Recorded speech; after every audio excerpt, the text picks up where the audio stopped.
Yeah, so this is Kente Winery in Prince Edward County. My wife Nicole and I and Ryan Monkman, we rent space from them and we rent their license to produce cider under their facility. So it's a great cooperation. The family who owns the winery, the Rogers, are very encouraging of us, and the winemaker here, Lee Baker, is one of my best friends. So it's kind of nice to be able to have someone to bounce ideas off of in the cellar, and someone who challenges you and pushes you forward. The other great thing about this place is it's really set up for a barrel program, which is really important to us. I like working with oak barrels, so all the cider we do touches oak barrel. So everything was fermented in oak. Some was fermented in a large oak fermenter and then aged in barrel, but the most of it was just fermented in oak and aged in oak barrel. So we're downstairs. You've taken us through the back, and lots of vats and bins, and your classic, quite traditional style of barreling on the side. How did you get connected with all of this? Lee, the winemaker here, and I have a common mentor in Derek Barnett, who was the winemaker at Southbrook and then the winemaker at Lely, and now he has his own winery called Melville. Derek and Lee worked together a few years ago at Lely, and then when I moved up here to Prince Edward County 2 years ago, I worked with Derek at a winery called Carlo Estates, and Derek connected Lee and I, and we kind of hit it off. We have similar approaches to winemaking. I make wine at a few places, and that really got us connected and hang out, and our kids are around the same age, and our wives like each other, so it all works out really well. And they babysit our dog and all that fun stuff. We're in one of the barrel cellars. There's two barrel cellars here at Kente. They're identical. One's just beside, you can see that afterward. This is the one that I work in for cider, as well as the Chard and Pinot Noir from Kente are in here. So you can kind of see there's 4 rows. The 2 outer rows are both Pinot Noir, Pinot Noir being the major red that Kente makes, and then the center is predominantly Chardonnay, but I also have my cider in the middle. So we're at the part of the season now in end of May where most of our cider from Harvest 2017 has been bottled. So you'll see a bunch of cases back here of bottled cider. But we're also overwintering some cider in barrels for longer. So most of the cider we had this year was in oak for 6 to 8 months. We have some stuff in right now that's going to be about 1.5 years, I imagine. A special sort of limited edition, longer press, or more sort of a test to see how it goes? A little bit of both.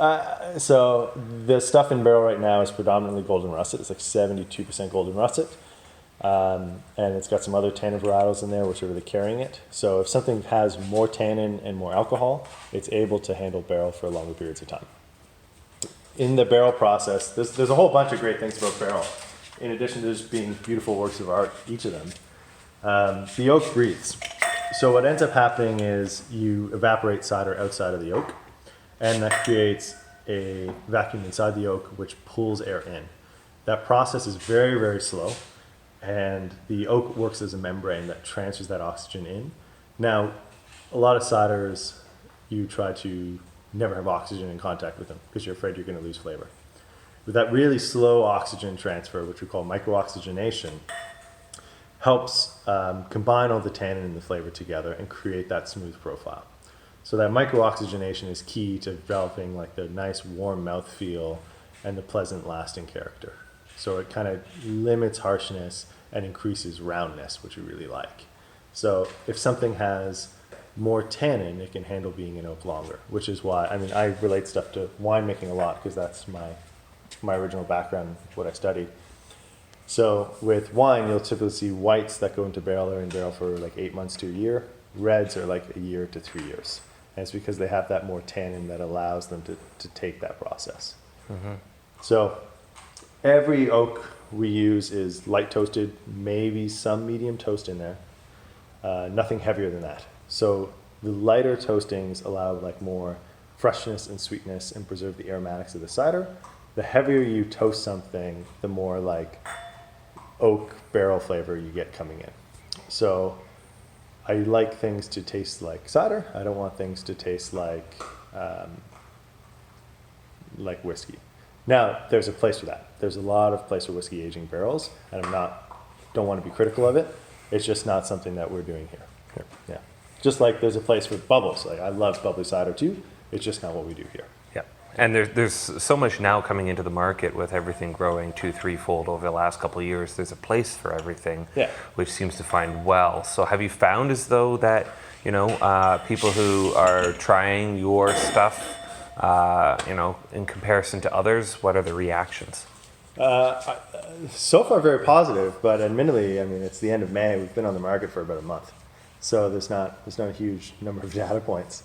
I like to think people are very positive, or I'm a really gullible person and people like lying to me. So, I mean, we'll see with time, but I think it's been very positive.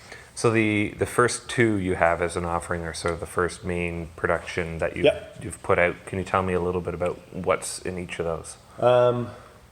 Can I divert you? Can we talk about those upstairs and talk about this stuff down definitely. Because I'm wearing shorts and I'm very cold. Definitely. So the stuff in barrel right now is, I was saying, predominantly golden russet. So one of the advantages of fermenting an oak rather than just aging an oak is that you can keep everything nice and separate. So there's 4 barrels here in front of you. Each of them are the exact same juice blend, but they're each fermented in a different style. So do you want to try some stuff? Sure, yeah. Where do we start? He's getting bored, eh? Found some cider. Yeah. Trying to see if there's a funnel around.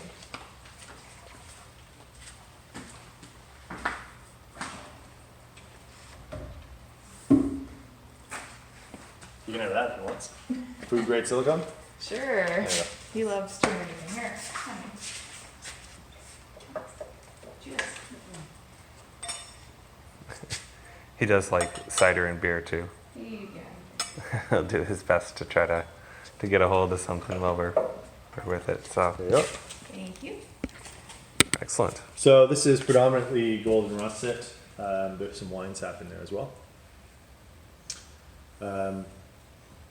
So this is not gone through malolactic fermentation. It's just gone through primary fermentation with a pretty ester-driven profile. So that means the yeast we're using in this one, as well as the nutrients we're giving it, kind of push floral notes and kind of like a sweet flavor in the nose, although it's fully dry right now.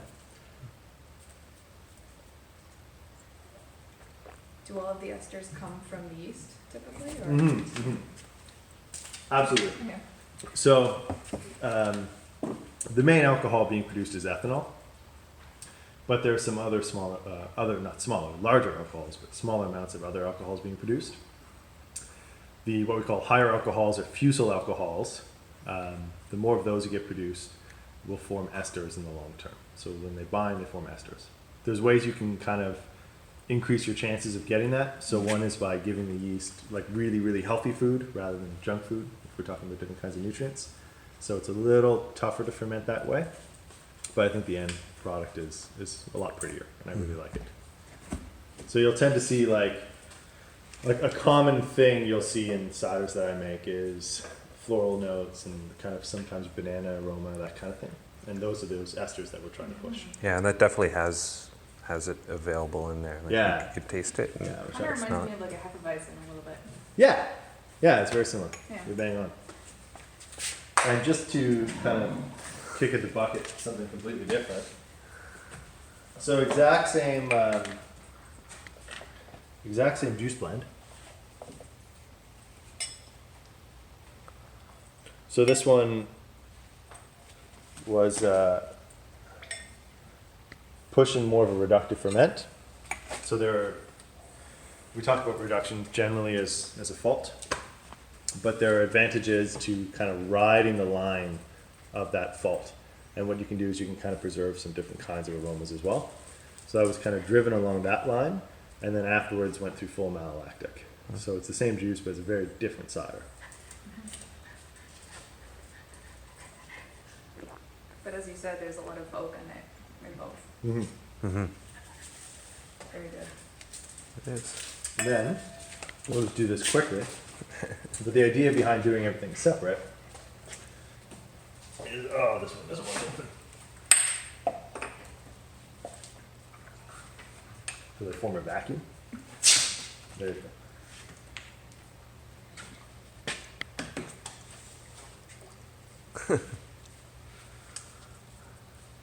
Guess it needed it to be opened. Yeah, this is cool. This is a fun story. So I have to travel a lot because I'm helping a few ciders and a few wineries, and I had a week at home this past week where I didn't have to go anywhere. So admittedly, I spent most of the week with my 15-month-old son, which was definitely worth doing. So I came in here like on last Sunday, I think when I got home, Saturday, and I topped all the barrels, and I like filled them, and then I took off for a week, and it got really hot. And as it gets hot, the cider expands. So this one is pushing a bit. Yeah, still moving too. Yeah. Even in a dark, damp cellar like this, it still gets hot and noticeable. It doesn't get hot, but like but it's losing its chill. It was for most of the winter, it was about 3 degrees in here. And even into last week, it was maybe 5, and now it's probably Okay. 12 or something. Right. So that difference does cause some thermal expansion in the cider. And the more alcohol you have, the more it's going to get big. So this is sitting around 10%. So hold on before you drink it. Yep.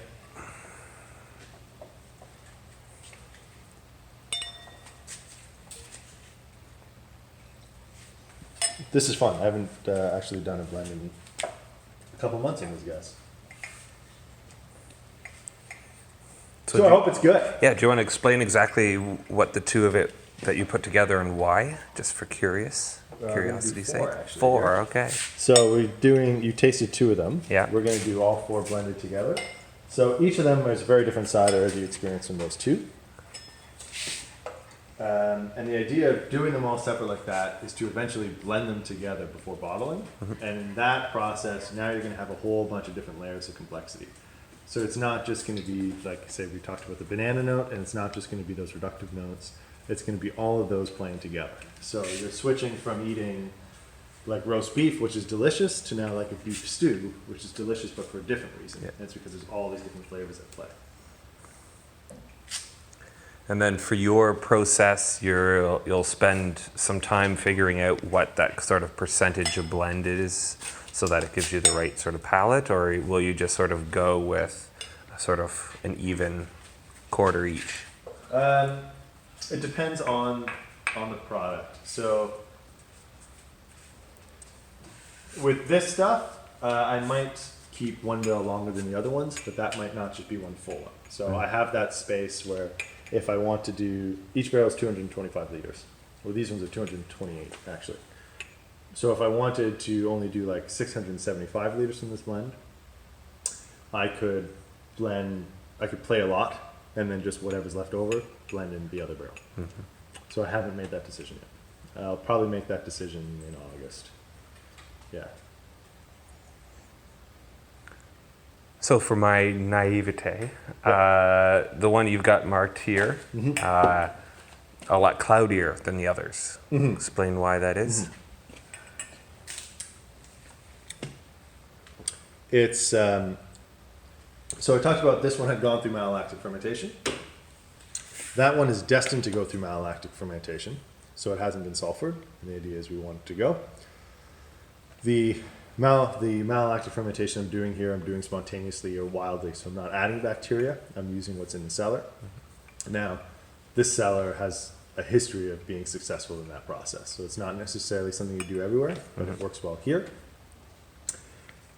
I talked about it being very cold. It was 2-3 degrees in the cellar over the winter. So this started malolactic fermentation in December, and it got really cold, so it stopped. Right now that it's warming up, it's starting to go again. So that cloudiness is actually the sediment stirring itself as the malolactic bacteria produces carbon dioxide. Yeah. Cool. So it'll stay cloudy like that for a few more weeks, and then it'll start settling. I come in at this point, once every 2 weeks, and I stir the barrels just to keep that sediment that leaves in suspension. Everything here is still on primary lees, so I've never racked these guys. Cool.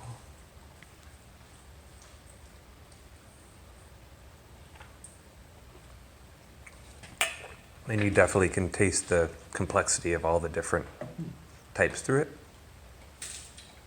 Interesting. She's the one that's taken the the courses on education and so on, so she's a little bit better. I've read a book or two, but that's about it, and whatever sticks. It's okay, I recognize the terms, and I get where it's all going, where that's coming from, but... I've only done beer, Yeah. so not many cider options available at the moment. No. So where did you do for your training, and how did So that I process work? I went to Niagara College for their winemaking program, winemaking and viticulture. I worked down there a bit, and I worked up here in wineries. And then in the last, the dream of moving up here when my wife and I moved up here 2 years ago was to plant traditional orchards. So we just got a farm a couple months ago that we're planting an orchard on. And the idea of that is to make cider. We want to have a biodynamic farm. It's really difficult to grow biodynamic grapes in this area, especially because it's very cold and very wet. But apples respond very well to it, so it's a natural fit for that. The other thing is, and now I get worried about who's going to hear this. So I was working with a few wineries. I've started to work more with cideries recently in the last year and a half. And the people are a lot more fun in cideries. So when push comes to shove, that's the group I want to be in. Yeah, we've noticed that it's always been very community-based. Yeah. There's not the saturation, and everybody knows where wine is, and it's a competition. It's the fact that the market is growing so much that whatever new market opportunities are there are expanding beyond everyone else. Yeah. And like you guys are going up to see King's Mill later today. Case and Margaret are like the two greatest people who have ever lived. And like, why wouldn't I want to hang out with them more, you know? So, yeah, we're really happy to be in cider. And we like to drink cider. Nicole and I love to drink cider. Love to drink still ciders. Love to drink barrel fermented cider. So that's why we make this. Cool. Well, why don't we move along, let's because head they're upstairs. getting a little cold, and dog, you can So you're stand only up and planning walk. on doing still ciders? There is 10 cases of sparkling cider in our production this year. Okay. Uh, Because if you don't have the carbonation to hide behind, then it's really the products on presentation. So Yeah. The 10 cases of sparkling we're doing are stuff, so not everything's gone through malolactic fermentation, and we don't want to be pasteurizing, so we're sterile filtering stuff into bottle. When you do that process, there's always about 60 liters to 100 liters that are left behind that just can't get through, the last of the lines basically. Yeah. So we took that stuff and we mixed it with some lees that we had resettling, and then we bottle conditioned it. Okay. So there's about 10 cases, hopefully coming out in August, but it's such a small amount. Just a little separate batch and something so you're not wasteful. Right? Yeah, So- exactly. And the idea of biodynamic farming is to have a closed loop, so using every resource you can from your own farm. So we're trying to apply that to the cellar too. So rather than put this down the drain, we found a way that we can use it as a product. There was like maybe a 10% chance that it was going to be any good, but it worked out. We've been opening bottles every few weeks, and it's tracking the progress, and the flavor profile coming out is remarkable. So I think it's something we're going to keep doing. Yeah, very neat. no, it's really, really good. I'm just going to throw the bottom of that barrel. Yep.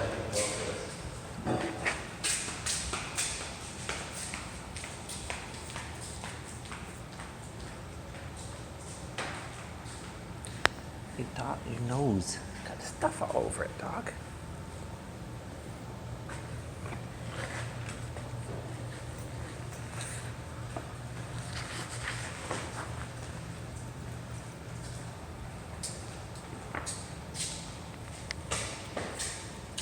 Hey, buddy.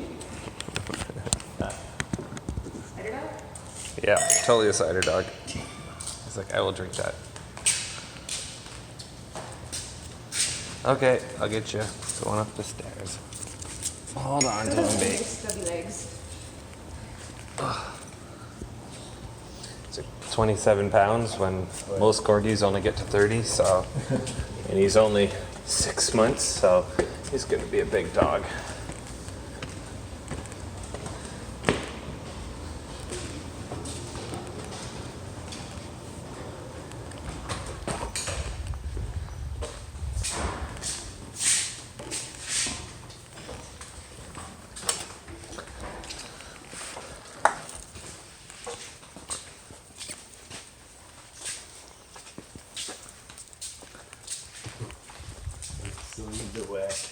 Yeah, it's funny, and he's also more of likes to be chased. Hey, thank you very much. Oh, you just want to see the dog. What?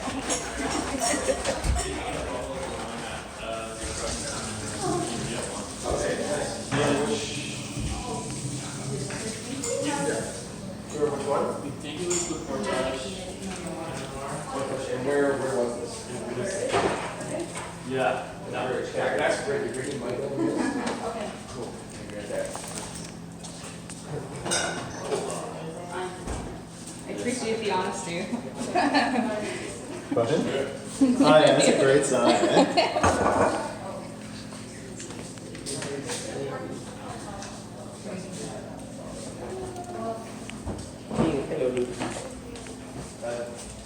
I'm gonna be a little vain. If you take pictures of bottles, you're gonna not be those ones. They're wrinkly because they're for the tasting room.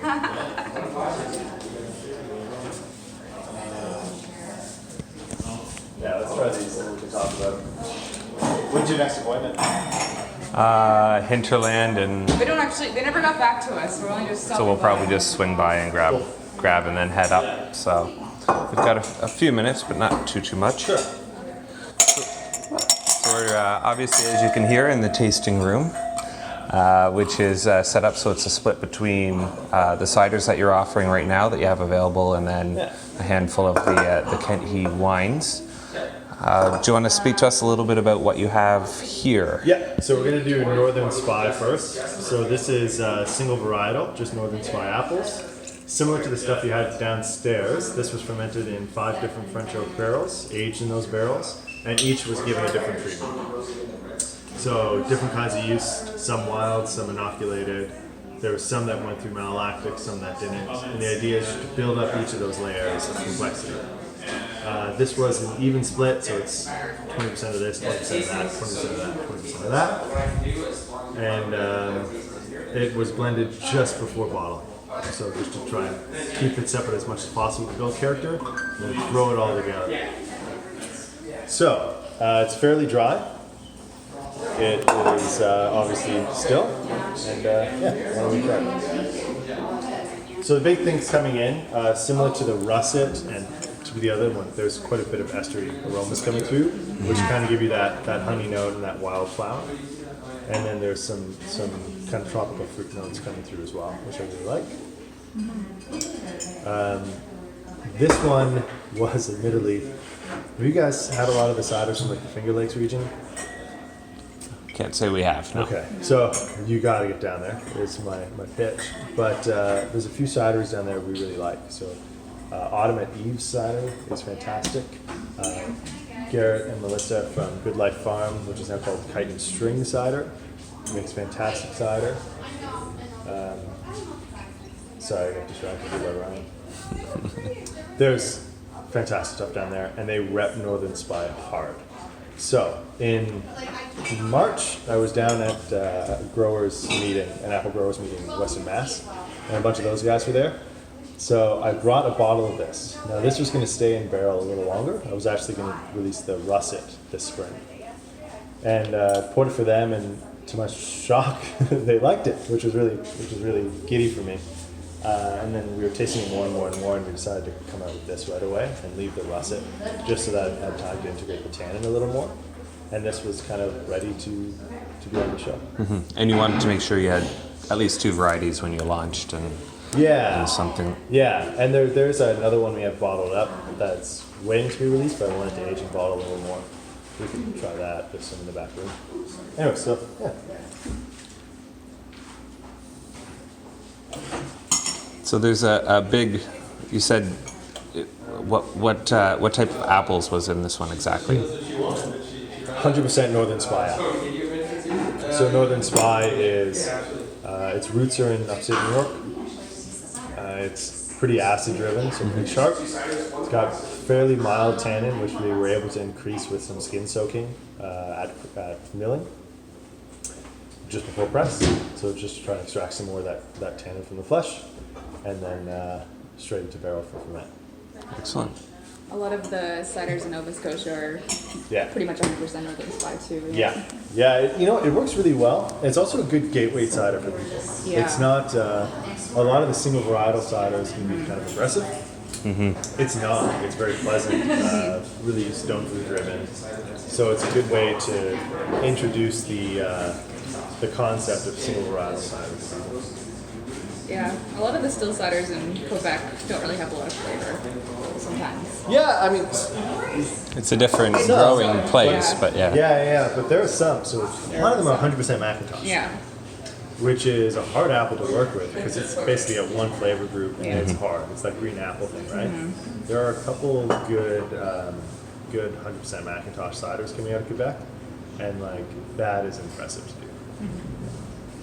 Yeah. Yeah. And we've noticed that there's definitely anytime you have a Quebec cider, you can tell it's a Quebec cider, and most of the times you've had an East Coast cider, you can tell with the softer water and so on that there's a bit of a softness to it, but still they're doing quite well in those different angles. Whereas since we primarily focus on Ontario, we're seeing the gamut from as commercial as possible to very unique, very different one-off barrels that happen. And someone like Tarek, who's got Revel, is now 150, 200 different varieties after 4 years because he does one by one, and that's sort of it. Exactly.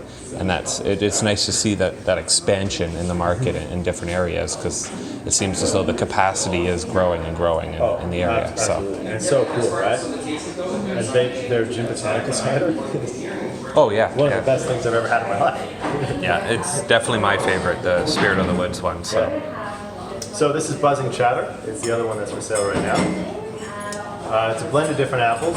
Most of them do not have names. So it's from a field experiment to try and find a new varietal. They just never made it to the time where someone would name them. Aside from some of the trees known like Fred and Bob and stuff like that, but not varietal. There's also some Northern Spine here, and there's a bit of ambrosia, just to try and lift the pear notes of it. Before fermentation, so this juice came in. It was kind of light in its flavor. I was okay with it, but I thought I could be happier. So I froze it. So I concentrated it by freezing. It was originally about 2,800 liters, froze out about 500 liters of water, just to concentrate the fruit flavor. Yeah. So that's kind of why this is pretty intense on the acid front, pretty intense on like that bright fruit flavor note. Yeah.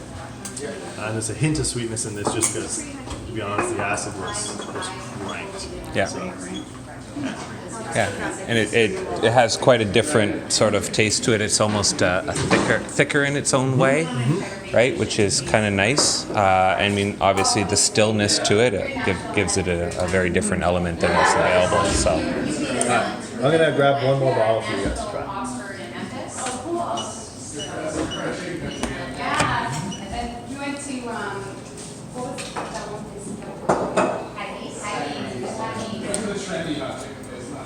We both. Oh, nice.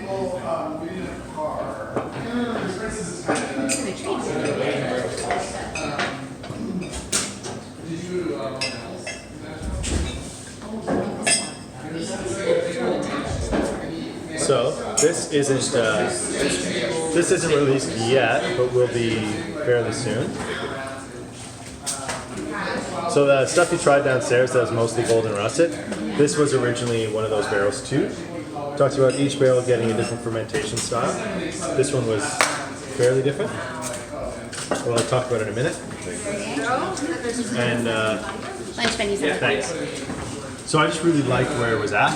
So rather than keeping this one, we decided to bottle it as its own. There's some practical considerations for that, and there's also some other reasons. So let's get into it. When dealing with oak barrels, they're all very different. Every year you have one barrel that's your favorite, that you always go back to taste, that you seem to spend a little more time on just because it's your favorite. And every year when it comes time to blending, it's not that it goes away, it's just that it gets split up. And I'm tired of doing that. So what I've decided to start doing is every year, whatever my favorite barrel is, I'm going to bottle it by itself, and we'll release it as a single barrel. So with those barrels, it's about 300 bottles, a little under 300 bottles. Some smaller barrels will be less. So every year we'll do something like that. This is this year's entry, which is that same blend, that 72% golden russet, some wine sap. It was fermented with a non-standard yeast. so non-sack yeast. So not like Brett. Brett's used a lot of beer. This was a yeast called Toyer which produces like crazy floral notes, and also ferments in a very different kinetic. So it's got a different rhythm to it, which I love a lot. And it's weak as hell, so it kills itself. So this could have reached 10% alcohol if it fermented dry. So the stuff downstairs is all 10%. This yeast produced so much alcohol that it killed itself at about 9.5% alcohol. So there's a bit of sugar left in there. It's just from the original juice. Yeah, I'm getting some vanilla notes in this. Yeah. So this was in a second use barrel. The barrel had been used once before, 8 months on Chardonnay. So it still has some of that oak character. It's not fully neutral. We call it washed. When it's been used only a short time. Very cool. Yeah. Which I think I probably like this one the most so far. But as you said, upfront about it. It's my favorite. It's your favorite. So, and that's a neat way to go about things to make sure that you have a forward, something you can put out to saying, yeah, if you really want to try something, or if you really get the chance to, because there's obviously not that many bottles available, that there's something there, which is quite nice. So, and it's nice to kind of you always have one big loser. It's nice to follow it through. Yeah, I was going to say that out loud, but I decided not to yet. I guess we have the one dog. I guess you may. Hopefully, you only have the one kid at the moment. We have one kid, but my wife is pregnant, so okay. We'll change that. Your philosophy on wine or cider making might change. Children, yeah. Yes. You love them all equally, then, Yeah. But it's cool. I mean, there's a lot of headache to bottling a single barrel, because you need even the bottles are different because you're filling it on a different system. So bottles are different, closure's different. You have to get some people to come help you on a Sunday morning. All those little things make it kind of tough. But now that it's in bottle, I'm really happy that we did it. So we're going to keep doing it every year. You mentioned that it can be sort of challenging at times to be able to get all the things done. Busy time with everything going on. And you mentioned that you have sort of a network of friends. How important is that, having that community? Oh, it's incredibly important. I'm super lucky being here that Lee Baker, who's the winemaker in Canton, if I'm really in a jam and I need something to top or something like that, he can do it. The other side is, as we're tasting through during harvest especially, because we're tasting everything 3 times a day in my regiment. So that is always good to have someone else's opinion. And if you figure, during harvest this year, at one point I think that because you're fermenting at different times. So harvest for us started beginning of September and ended middle of December. So over that time, every day you're checking everything that's actively fermenting and tasting each other's actively ferments 2 to 3 times a day. So at peak ferment, I think the most things I had going at once was 62, 63, something like that. So that's 180, 190 tastings a day. Which takes a lot of time. And that's not even just doing the work, that's just doing the tasting. Yeah, and then if you don't live on site now, you got to get a ride home. And well, I mean, we're not drinking. But you smell basically, and then you maybe take a small thing and spit it out. So you're still sober. But yeah, it's tough, and and it's really important to have friends to bounce ideas off. Because the most impact you can make is during ferment. If you can do the ferment really well, and you can get things into barrel really well, and you're confident that you're clean and you're protected, and your ciders are creative, they'll do the rest of the work. But your main reason to exist is to carry them through the ferment really well, so you get that healthy lees development, the yeast are happy and healthy, and you can keep it. Because if you have a bad ferment, you got to get rid of the lees, and then it's no fun anymore. What would you say is the biggest challenge that you've come across so far? I don't know. I have a really supportive community. So we have a town that is very supportive of us. We have this host winery who's really supportive of us. We have friends. So, I mean, most of the stuff we've run into, it's been fairly easy to overcome, to be honest. The challenge we're facing right now is we're planting a standard orchard. So big trees, rare varietals, and from when we order trees to when we're gonna get fruit is 10-year turnaround on that. So it's a little tough to to be getting all the fruit that we want to be using. So do you like oats, Chardonnay? So that's good.